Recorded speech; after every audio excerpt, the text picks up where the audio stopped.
First of all, I just want to thank everyone for waking up extra early, coming down to hear this presentation. I hope everyone's caffeinated and ready to go.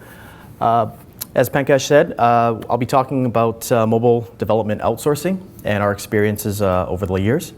It's another term I just kind of threw around is Insta-team. And hopefully it's one of those areas where we can kind of move towards based on sort of this presentation. It's not always the case where you have a team that's aggregates so well into yours, but hopefully again, as the presentation unfolds, a couple of things we can do to kind of get closer to that idea. But before I begin, just a quick show of hands. Who actually has a mobile product in the market right now? Fantastic. And who here is tossing up between keeping things internal as opposed to external mobile development right now? Great, fantastic. And so the last question I had is, who here has more of a technical background? So I know how to gauge a little bit of my, great, okay, about sort of half the room there. Fantastic, great. So let's begin. So the agenda that I have for today is going to be a couple of areas here that we're going to cover off. We'll start off with sort of the introduction objectives, where I'll go a little bit over about myself, the company, what sort of decisions we made in terms of why we went outsourced in terms of our mobile product, and what we sort of wanted out of that. Then we'll touch on the considerations within the process. As some of you may know, any product development itself is quite a long, rigorous process, and there's different checkpoints around the entire thing. So what I'd like to do is just kind of cut that down a little bit and consider the different areas as you go through. And what hopefully that will turn into is more sort of techniques to sort of streamline that. Some little tips and tricks or just things just to be aware of, and you can convert that into actionable items. Sort of the final, the fourth piece here is about takeaways. So it's basically summarizing some key points that we're going to cover over, and just something more from an actionable item perspective that you can take out of this presentation. And the last part is just a bit of Q&A, so we'll reserve some time for that as well. So introduction and objectives. So who am I? My name is Rod Hsu, as some of you already know. I'm the Chief Experience Officer at nTrust. What essentially I am part of a strategy team. I primarily look after the product roadmap and the features and so forth that kind of get embedded in there. I also oversee sort of the general customer experience. That I know sounds a bit nebulous maybe for some people in terms of that, but in layman's term, basically it's really just from a customer who's clicking on a first paid ad all the way to the time that a customer is speaking to one of our member services and everything in between. I'm usually injected somewhere in that process where I'm looking after the experience, so it feels like a customer is talking to basically one person and not fragmented sort of departments. So that's the idea behind that. What that ultimately turns into is I'm also the product owner. So my sleeves are rolled up, I'm writing requirements, I'm in there with all the stand-up meetings, so it's exciting, it's very busy, but it's also a great knowledge base in terms of knowing how the whole company kind of runs from different departments. So who is nTrust, or what is nTrust? nTrust, our company is basically, we built a platform that is all about moving money between people and businesses. That's sort of that in a nutshell. I have a quick little video here which will showcase that in a more tangible format, as well as kind of give you a little preview on the app itself. We text, tweet, and send pictures instantly. So why isn't moving money this easy? With the nTrust app, it is. Use the Send Ask feature to pay your friends back or ask for money. Just select a friend and enter the amount you owe. Add a personal message if you want, and add a hashtag to stay organized, then swipe to send. nTrust also lets you pay for things with your phone. Find the business on the proximity screen and drag your cloud over. Enter the total, add a tip, and leave a note. Then swipe to send. It's faster than cash or debit, so you can get on with your day. You can also load your nTrust Cloud Money prepaid MasterCard for those times when you need to pay the old-fashioned way. nTrust doesn't just turn your cash digital, it upgrades the entire way we interact with money. So, how do you use your cloud? Probably better than I would have said it, so thought a video would work. As you kind of got a preview there of the actual app itself, I'll be taking you through sort of a life cycle and sort of the areas that we kind of went through when we were developing it. So one of the things that, before I sort of move to the next slide, one of the things that we were sort of challenged with is the sort of objectives of this mobile app. We were getting into a market which is, we need to get to market very quickly. And our core team already was tapped out with a lot of different features, a lot of functionality integrations that were already coming in left and right. So we needed to find a way to kind of expedite that and run on parallel rails basically to get this out to the market. And that was one of our primary things. There's a couple of other reasons as to why we chose to outsource, which takes me right into the next slide here. The first point, as I sort of just mentioned, we needed more horsepower to run concurrent projects. As I said, our core team was already tapped out. We had so many things on the go. We needed to do this in a parallel stream.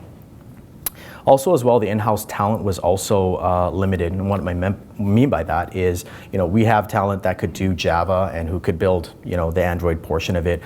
But we're lacking sort of in the iOS portion. If we're going to be running these two kind of streams and at the same time, we kind of wanted both the products to be out at the same time. Not identical twins, but probably fraternal twins to be as close as possible in terms of feature set. And so we needed to kind of balance that out in terms of that and timing. Also as well, experts in the field who can obviously ramp up quickly. You go to a shop or a vendor who's been doing this for quite some time, who know the ins and outs of mobile development. It obviously will take time if you would hire people in-house and go through the whole training process and so on and getting them integrated with the team. So that was another sort of reason as to why we chose to go that route too. Of course, the mobile technology or mobile space, as everyone knows, it changes all the time. New platforms, new screen sizes, new devices, OS, and so on and so on. Again, you needed hopefully a team that could basically adapt to that very quickly and understand what's upcoming and be able to kind of pull that in as part of their considerations when they're building out the platform.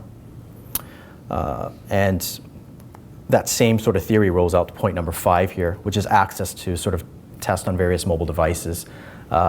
Being the fact that there are so many different devices, you also needed a team that could also be able to QA that and test it and be able to do it on various different devices and platforms so that we can find out exactly all the different kind of areas and defects.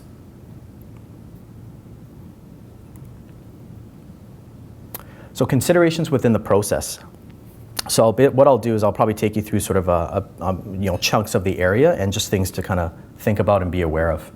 So typically, the first part of going into sort of an outsourcing mobile is sort of a discovery phase. And this basically, what it really is just the fact that the vendor doesn't know what you have or what you can do and what you have at this point. So it's about getting together and exploring what that is. That comes from every point from your API document to sort of your functionality within the system and so on. But also as well, which I find that's actually quite important too as well, is also the vendor's process and their sort of methodology and the way that they kind of do things. And what I mean by that in a more kind of like tangible format is, our team is it's a small startup team and it's growing up as it is. Very agile, very dynamic. We kind of get things done as we need to. You'll deal with some vendors who are potentially a little bit more larger. They're more process driven, which is fantastic too at the same time, but just make sure that those gel with how do you deal with your processes, because sometimes that will come sometimes in conflict in terms of getting things done very quickly and needing to get things through. So just basically assess that when you're kind of looking at different vendors in terms of the agility of the vendor. The more you can disclose, the better off you'll be. Goes without saying. Show all your cards basically, because they can basically working together. You want to make the best product. So at the end of the day, be upfront. Don't sugarcoat too many things around there. I know we've done that a little bit in the past with other vendors where we sugarcoated some things around, yes, that will be ready and that will be ready. So they're anticipating those things, whereas internally we couldn't deliver on that, and that sacrificed the product a little bit and brought the quality down and so on. So be upfront, and then you can work together really closely on what it is. You can make the best product with what you have. And number 3, absolute important, is be very clear about the vision of your app and what you want it to do. A lot of times we'll go into developing a first app, let's say, and you want everything in the world. Of course, everybody wants that, but there's timeline budgets and so on that you have to consider. But be very clear about what the app is actually meant to do. And again, you can carve out that with the vendor to be a good quality product. Third-party integrations. When you start dealing with mobile, sometimes you'll be looking at different third parties, integrating with them for their services, just because they built something that you could leverage quite quickly. Considerations in terms of that, knowing the fact that you have to do integrations with third party, or the vendor would have to do that. Be sure that the services, you know that the time frame it takes to get these services on board, meaning that sometimes there's contractual things that you need to get on board. Sometimes the process to actually get that will take a bit of time, so buffer that into your planning too as well. The budget, not only for the fact of having the SDK and integrating those, but also understanding the fact that those services will have costs as you go further down, so including that from a financial perspective to understand those areas as you on-go with the product. Those are costs that you have to incur, potentially, unless it's open source. You don't have to worry about that. Number 2, speaking with a tech team and vet your needs.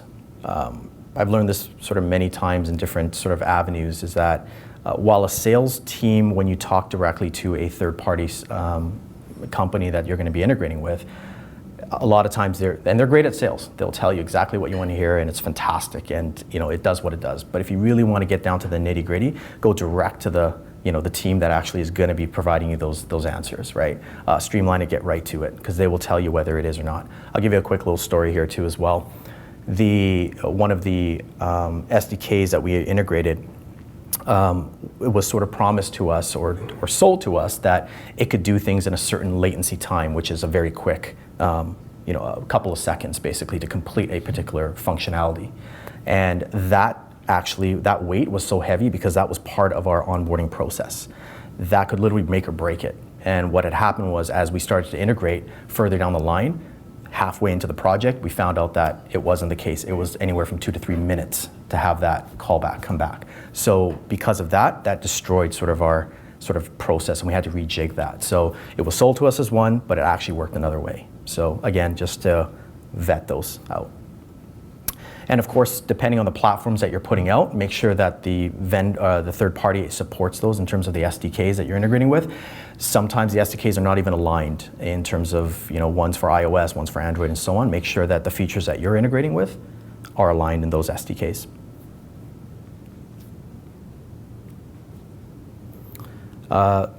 Sorry, a bit more sort of technical side of things. I'll keep it sort of high level at 30,000 feet. Architecture. This is basically the way that the code is going to be constructed, the technology around how that's going to be laid out. Make sure that also is aligned with sort of your company's architecture, because there's at some point, potentially, you may want to bring that in-house. And if it's coded a certain way that doesn't align with sort of how your current architecture is, it may take some time to kind of rejig that and align that all together. So have the technical specs up front when you deal with a vendor, and have that vetted through your development team or your team lead or your CTO, as an example.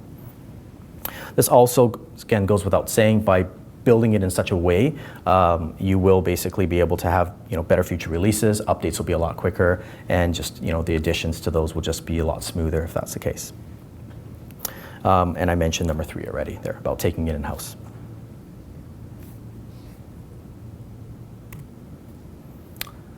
API. Basically, if there's any one piece that could basically shift and make a huge detrimental effect in terms of your mobile app development, is going to be this API. And what that is basically the calls that kind of have to happen between the mobile device and the way that's developed to your backend servers. That has to be very documented quite well. It has to be kind of stable, and it has to be, all the different areas has to sort of be considered in that. Point number 1 is changing APIs. This happens quite often. It happens all the time, where you're providing new services or you're updating services within your own application. Those APIs and so forth will change. The calls that come back will change. What that does, it affects how the mobile development vendor will have to deal with that and handle it, because they were agreed, or they know exactly how they were going to build it maybe a month ago, but that's changed now. So those moving things will affect the implementation, will also affect the regression and the QA. So just make sure that whenever you're updating those, make sure that those are properly documented and communicated to the vendor. Again, if there's going to be new features that haven't yet been developed, and the mobile app is actually meant to do something different than what you already have, the turnaround time for creating these APIs. Again, that could be a big roadblock for the vendor too as well. If they're waiting on something, they can't do anything unless they have that particular call in order to move forward. So make sure that that's buffered into your plan in terms of how that works out internally. And one of the things too as well, we've been caught a little bit here with this too as well, but we managed to kind of get around it, is make sure that your API calls are ready in production before you deploy your app. Sometimes the app itself can go out, like for example, Android can be very quick. You put it up there, under 24 hours, it's up there. But that may not line up with when your scheduled internal deployment of your release may go out, which has all the different calls in there, which may take some time to get out. So that could be a following week. If that goes out and your Android app is out in the store, things will be broken. So make sure those things are lined up in terms of that, or at least offset so that you have the controllers in the live environment before you deploy your native apps.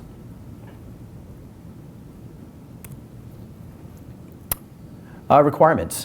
This is more the kind of, I guess, the softer side, not so much a technical side, but it's essentially looking at all the different requirements.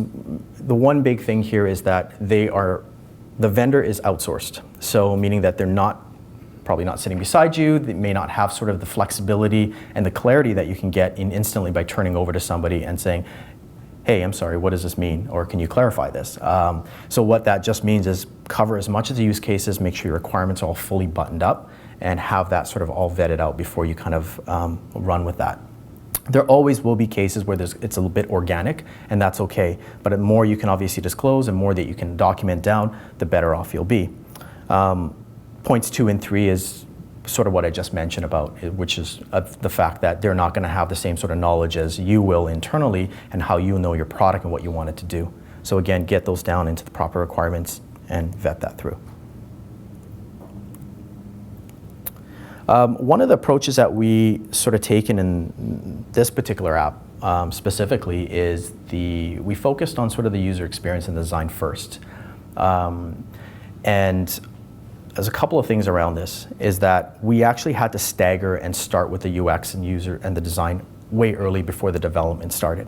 The main reason is that could eventually drive how the APIs are developed, the architecture and so on. So what we had to do was create it from a user experience standpoint, a design standpoint, and then take those, vet it out, flesh it, and then pull it into sort of the development plan and how that kind of all works. If you have those run concurrently, you're going to have a lot of sort of chatter back and forth about things changing and so on. So we decided just to stagger that first, and that worked quite well. One of the choices that we also went with was the fact that we went with a third-party design agency that specifically all they do is mobile apps, so they know it inside out from a design and experience standpoint. What the advantage we found was that they weren't limited to sort of the ideas and the ideations around that. We've worked with companies before which they had a design team along with their development team in sort of one area, which is again fantastic from that efficiency standpoint too. But if our standpoint really was we needed a great designed user experience product. That was the first kind of mandate for us. So in order to do that, sometimes if you're in a process sort of driven kind of environment where it's very much like that, the design tend to kind of overtake as part of that process. So we wanted to kind of deassociate that altogether and have it separate and just run with it as if there was no constraints. I mean, that's an ideal world, but you start off with that, you'll probably end up about halfway down. So that's how we ended up with that. Because of the fact that it is a third-party design, our design agency, we actually had to do a lot of cleanup and organization of files before we pass it off to the development vendor. So that was sort of a process that just needs to be considered too as well. The final point here is about the different default sort of UI and transitions when you start considering sort of what you're building in terms of for your app versus custom design. If you custom design something, as more and more upgrades to the OS comes out and so on, you're going to run the risk potentially of it breaking because it's not supported because it was custom designed, right? If you go with more standards, hopefully the Googles and the Apples, they thought of that when you go through the different upgrades, that they take those into account as you go, so you're less likely to break things as you go. Again, just a consideration. Got probably 2 more slides after this to cover off the considerations. So product owner and QA, this probably goes without saying, have a dedicated product owner when you're dealing with an outsourced agency. Go-to person, manages all of that. I've been in companies before, and there's been sort of this toss and hope kind of idea where, just send all the requirements, get all the APIs, throw it over, they'll take care of everything for you. Not the case, unless you don't care too much about the product. You kind of want to have that point person in-house. Again, you are the expert. The product owner will be the expert. The vendor won't catch everything there. So make sure that you have that person that's going to be able to vet that through. Also as well, when you're looking at sort of the plan in terms of your sprints and so on with the vendor, make sure you build in the proper frequencies for these builds so you have enough time to test and get those builds back. You don't want something maybe halfway through and then one final build, so you only have 2 builds throughout the entire cycle. You won't be able to catch things. Just again, make sure that you vet that build frequency out with the vendor. And again, carve out resources. Internally, again, your team probably knows the product best. Make sure that there's somebody at least resourced to be able to regress, to test it, and so on. Okay. App submission is sort of the tail end here. So when you're actually submitting the app, we primarily worked on the iOS and Android. Those were the 2 sort of that we put out. The time frames typically for iOS is anywhere from 1.5 to 3 weeks. We were fortunate when we first put out this app, it was 1.5 week, and then subsequent releases were only a week, and that looks like that is the earliest you can get it with iOS. Android happens within a couple hours. To be safe, less than 24 hours, it's up in the store. But again, because due to the iOS submission time frame, just be aware that that will affect sort of your deployment time, because you have to take that in consideration. We were running sort of both iOS and Android, deploying it we wanted them out in the store at the same time. What that just meant was iOS, you basically lost about 2 weeks of actual development time because it has to go in the store. So just again, take that into consideration as well.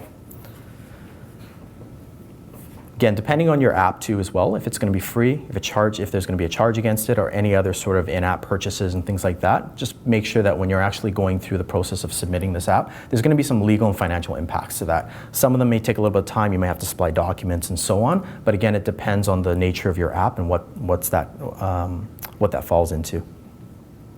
Number 4 is an interesting little one. It's troll for phishing apps on Android. Because there isn't as much policing happening on the Google Play Store, we have put out a financial app. So great grounds for phishing for hackers and those people out there, is that what will tend to happen is there's going to be organizations who will try to put out apps that are very similar to yours in hopes that they will be able to capture information off by looking and feeling like your app. And that's how they kind of go about it. So it was an interesting little tip, and just have somebody maybe internal just every so often just go through the Google Play Store, just do a couple of searches just to see if there's any kind of trolls that are just looking to phish with different apps that are similar to yours.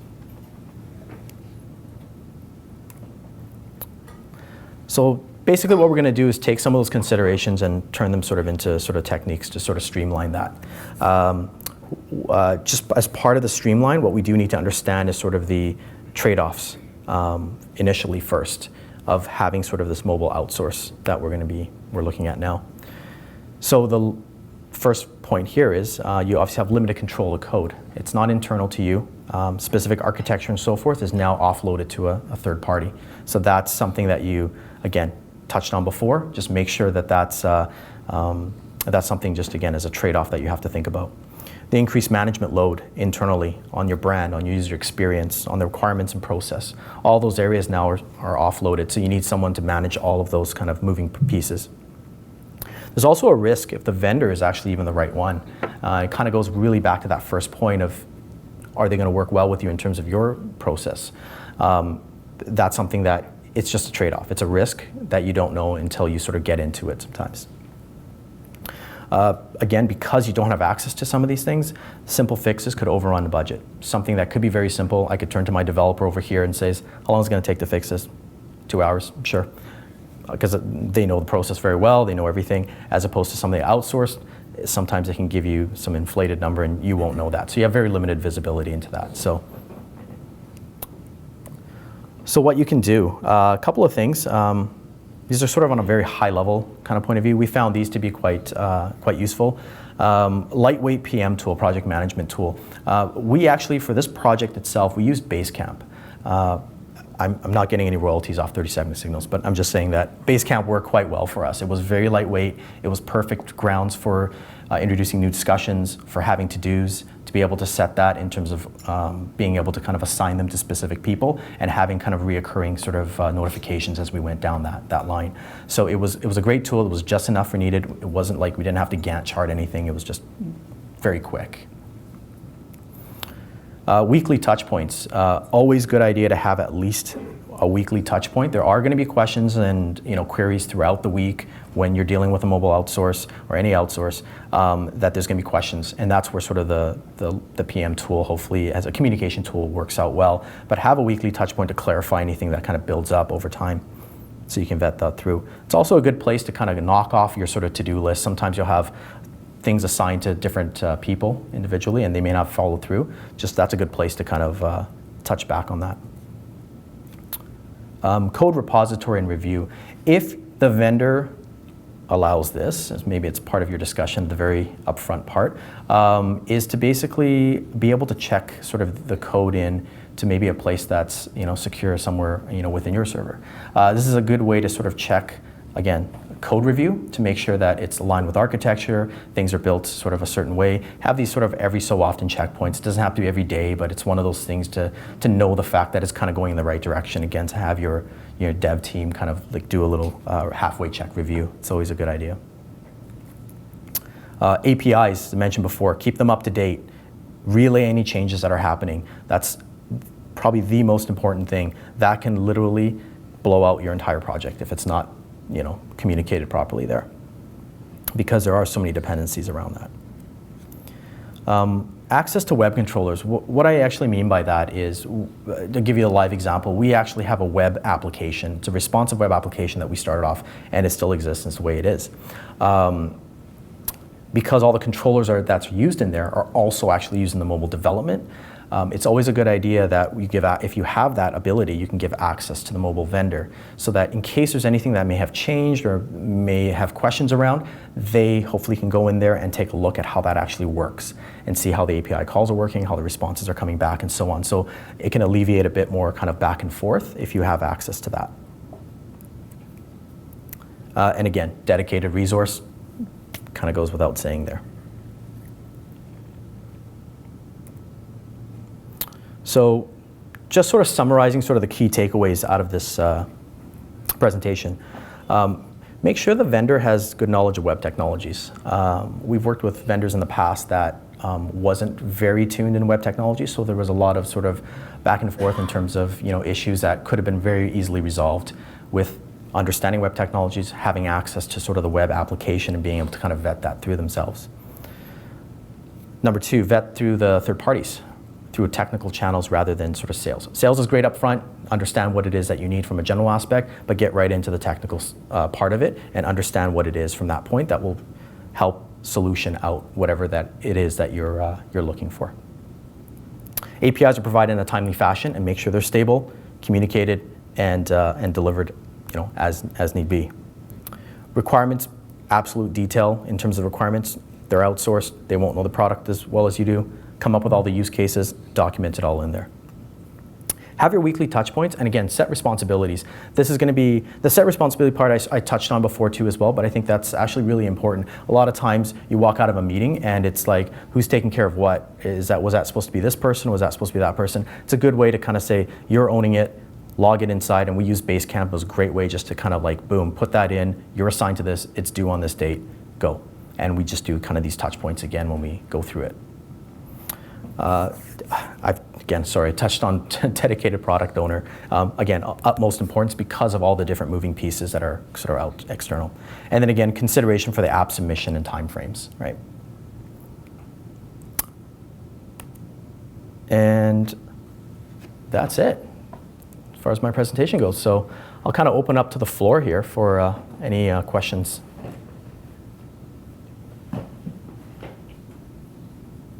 So how are you managing the ongoing kind of relationship with the vendor that helped you build the mobile app? as far as updates? Yeah, absolutely. I think as part of the kind of ongoing portion of that is we're always trying to look at sort of the next couple of releases as we go, and part of the relationship is always about just making sure that we're pre-planning ahead. And if we're going to be doing another release, we always kind of, 2 or 3 weeks before our deployment, we're always talking already, or even a month before, we're talking about sort of that next release. So we're planning it out so that by the time the next deployment is out, we're already running into sort of the next release already. So we're always trying to upkeep that in sort of that fashion. The other thing too as well is just giving them the knowledge of what your plans are for the next 6 months to a year, so that they can plan their resourcing too as well, because sometimes they're on other projects and they may not have that ability to, to inject your project in there. So that could change a bit of your time frame. Yeah. Yes. Regardless of who the vendor is, how do you benchmark whether it was a successful partnership or not? It's a good question. I think there's sort of different layers to that in terms of more sort of a subjective part and sort of like more of a, I guess, an analytical part too. Subjective part would be more sort of like general relationships, talking with sort of the contacts and the teams that have been working with them, finding out exactly how their experiences were, how responsive they were, how accommodating they were, let's say, or just how well they work together. And that's sort of the subjective part of it. The analytical part is certainly the part about, we can drill down to how many bugs, defects were found, how many builds were needed over time. You can benchmark those from more quantitative fashion and seeing how did they hit those requirements as a check mark. Like, did they get all of them? Great. Were there anything that needed to be pushed? How were the defects? How were the bugs? Those kind of reporting things can come out of there that can benchmark a little bit about how that vendor sort of did overall. You can actually compare that generally, I guess, to your internal team if you have one that already is doing that. So if you have sort of a benchmark there, you can kind of compare that roughly, see where that is. Do you have a preset sort of goal in terms of ROI, in terms of what you spent on to build the app versus how much revenue it brought in over a certain time period? Yeah, another good question actually. When we started off with sort of the budgeting of the app, it was purely based on sort of the requirements that we had. So number one thing is obviously how much we spent on this app itself. The ROI itself is all exactly what you said. It's certainly done at the level of how many consumers are signing up. We're tracking these consumers through the app, through signups. So we know the sign-up source of these individuals. Then we track sort of how their activity is when they're, and from there we're sort of drawing the numbers and then comparing it to sort of the overall spend over time. So this is still at an infancy stage, but that's the general idea of how we're sort of benchmarking that. Yeah. Yes. So when you guys decided to outsource this piece of it, what was kind of the discussion you guys had internally about possibly trying to hire that talent in-house versus going with outsource? Yeah, absolutely. We certainly had that discussion, many discussions around that actually, and it was certainly a tricky one in the sense that the team itself was already, as I said, very tapped out. The way it was. We had a lot of integrations, we had sort of this whole plan to move into market. There was sort of a hard date for us to move into. So that date wasn't moving and we needed to get sort of the mobile product out as well as sort of our web application out as well. So it was sort of a point as if we decided to bring somebody on board or a team on board, how long will it take to train them, how long will it take to understand all that, and so on. So it was sort of that toss up between that. And if we went with a vendor who understood the technologies, at least we can cut that part down hopefully, quite a bit, and be able to just kind of ramp up through the general communication of what it is that we're looking for and make up that time for it. And did that work out for you? Absolutely. Now that you've built this one app with this partner, if you were to do it again with the same partner, how much kind of savings or efficiency do you think there would be the second time around, given you've got this working relationship, this understanding, appreciation for each other's processes? Would it be that much more efficient, effective? So are you really setting yourself up for a longer term partnership versus kind of these one-off? 100%. I think that is actually a very key point in terms of having that standing relationship. Absolutely, is the fact that your first, it's kind of like going to a relationship the very first time you kind of get in there, you're trying to understand each other and so on and tuning all that. And by the time you kind of finish that, the rest of the subsequent ones are just literally like I know how you work. We already have our standing meetings. We already know how things work. We know the contacts and the people that we deal with. Generally, it generally gets a lot smoother as you go. You just be able to read off each other pretty well. So it does get efficient, absolutely. In terms of like percentage of savings, I mean, it's sort of hard to say. I mean, anywhere it depends on sort of your overall scope and so on. But there's certainly efficiencies that are gained off that. Absolutely. Do you feel like you're always kind of working with, or that knowledge is being transferred within the partner's organization, so they know your business, they know your app, and that's always being kind of maintained versus, they brought on a new team or a new guy to look after your stuff. Do you feel like they really know your business, continue to know your business? Yeah, I truly believe so. It's it's same team members, same individuals. They all kind of, and again, it's even on our side too. It was the same individuals too as well. So it was a lot of that was just cohesive. So it did feel like sort of like that family that you're constantly kind of going through. So it wasn't a whole lot of change, which was a good thing. And so they just understood things very well that way. Yeah. Oh yes, up in front here. Sorry, we'll kind of go down back this way. Sorry. Thanks. Yeah. Just a question around managing parity. You had two applications, Android and iOS. Mm-hmm. Did you have two separate development teams and a way to manage the parity, the user experience between those two applications? It's a good question. So the vendor itself, I mean, they had two different teams that was working on different projects, but the way that we wanted to kind of roll this out was, again, it's sort of that parity. We kind of wanted that fraternal twin sort of thing. So we're rolling out at the same time, having the same. So when we started with the design and the experience of it, we kind of went with a common one. So we kind of bridged whatever worked sort of in iOS generally, what worked in Android, and we sort of kind of blended the two. So that's why it was really good working with sort of a design agency that just specifically did that. So they understood sort of the capabilities of what could or couldn't and so on, so that we were able to merge them together. So we stuck with the same requirements in one, same design and user experience, and we kind of just went with that and built it off in two teams. Of course, there was a couple of tweaks we had to make throughout. Those are just compromises you sort of make, but they're subtle enough, I think, that we were able to kind of smooth that out pretty easily. Yeah. Sorry, I think you had a question. Sorry. Yeah, it was around sort of the iOS changing all the time, because we have a couple of free apps, and so you think, okay, we've done that, tick, it's off the list, but then the new iOS comes out and your app doesn't work, so it's just kind of this never-ending thing, even though it's this free app that's out there. Yeah. So how are you dealing with that? Because you've got functional changes plus this iOS that's just a moving train. Absolutely. I think it's certainly one that you sort of almost can't avoid, and in most cases you sort of have to. I mean, they just put out their new Xcode base 2 for iOS, so you have to make sure when you compile that's working the way it is. iOS 8's just popping out, iPhone 6 and 6 Plus, and you have to worry about all those. So this is another kind of reason as to why that sort of upkeep, because the technology changes so often, there's tools out there that you can do to sort of help automate those kind of like from a testing perspective too, but from an actual build perspective, you sort of have to go through that, go through those phases, right, to support that. So it's more of a business decision at this point to say, what platforms are we going to support at this point? What phones are we going to support? What sort of OSs are we going to support, right? And those are the very clear kind of things. So it's a bit of that kind of game that you have to decide from a business perspective what it is you want to support. You could do it in the entire world if you want Windows, BlackBerry, and all of them. But again, that comes at a cost too as well. So the upkeep, absolutely, it's one that you can't really get too far away from, I think.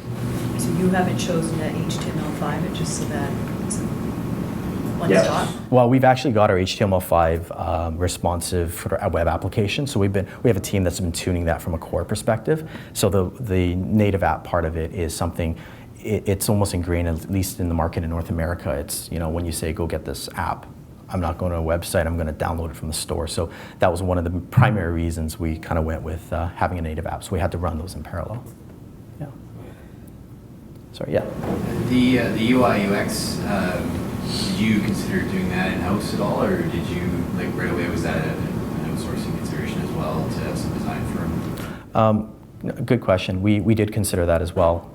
Again, it is a capacity thing. It was certainly a capacity. We had the talent that could easily do that, but because they were really tapped out in so many different areas, that we're running multiple streams. We needed to figure a way to make this as efficient as possible. So we ended up going with an outsource. So did you sort of, once the design was completed and that apps were built, did you sort of bring that back in-house afterwards, or did you continue using that going forward? Yeah, no, we actually did bring it in-house. So I had another individual too as well who oversaw sort of the design aspects and the UI part of it. So day to day, that was sort of him and the agency that was working together on tuning all that. Of course, that always we had meetings and to vet through all those designs, make sure they're all right in terms of business cases, requirements, compliance, risk, all those things to make sure that yes, we kind of thought through everything we needed to. And after that, we did bring it in-house, clean it up. We now own it, and now it's sort of it was off to the development team to build it.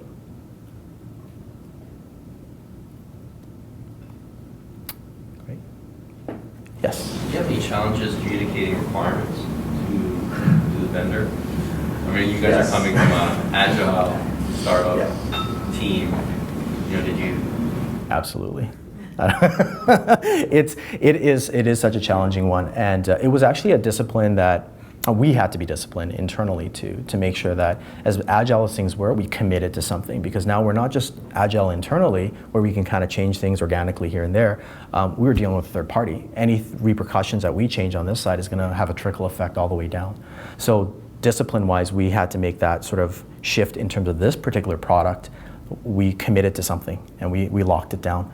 Yes, there's always a little bit of change here and there. It's just the nature, because as our development team was working on things very agile, things kind of got changed. But what they did was they considered things that were already being implemented, and they built sort of things to kind of retrofit things. So it's legacy, so it'll support legacy things even though they're building something new. So our code base kind of got a little kind of interesting too as well, but just be able to support those things. But again, it didn't slow down the process externally. So that was something we could clean up afterwards, if you know what I mean. So, Just to further to that, do you think doing a little bit more work, kind of flushing out the requirements, and being used to an agile shop where you can do a few churns, was that discipline, that process, did it seem a bit more efficient? Just kind of disciplining yourself to have to do that versus, having this agile daily kind of. 100%. We've actually, because of this sort of project that we were on, we sort of started taking a shift in terms of the way that things are. Our company's, it's growing too as well. So we needed to create something a little bit. We can have agile teams, but the general thing ends up being more kind of like a waterfall where you're just committed to a bit things. Internally, you can have agile, that's fine. But we are moving a lot more towards that because of those, because of more product lines that we have, more dependencies, we have to be a lot more, clear on that too. So 100%. Yes. What kind of level of detail do you find yourself going into for requirements and spec docs and stuff like that? Like, did that end up taking your team a long time to find those in the end? Yeah, it got to the point where it was, I guess it depends on what level of detail, like you were saying, it got down to when we were speccing out our requirements, it was literally like a consumer taps on this, the screen shows this, these are the type of information that will come up, ... Even when we were doing something like our proximity screen as an example, we even created graphs of like ranges of when people come into a certain range, this would show, and then we had to kind of visually create wireframes around those kind of things too as well. So certain things we had to convey more visually than it was there, but it was detailed. We try to make it as detailed as possible so that business rules and business requirements were all embedded in there. So it was certainly a lot to absorb, but I think that was part of the thing. We created a lot of user stories too as well. So the user stories actually helped immensely, just knowing the fact that they understand, or from a vendor perspective, they understand what it is that you're trying to achieve, as opposed to just reading sort of person taps on this, like what's the end goal of this user kind of thing. So we had user stories, and there was quite a few of them. It probably helped your process though with QAing and stuff as well, right? Because it was actually clear to you what you wanted to have done. Absolutely. How are we doing for time? Yeah, I don't know if there's any sort of final questions here, and then we can start to wrap up. And the other questions?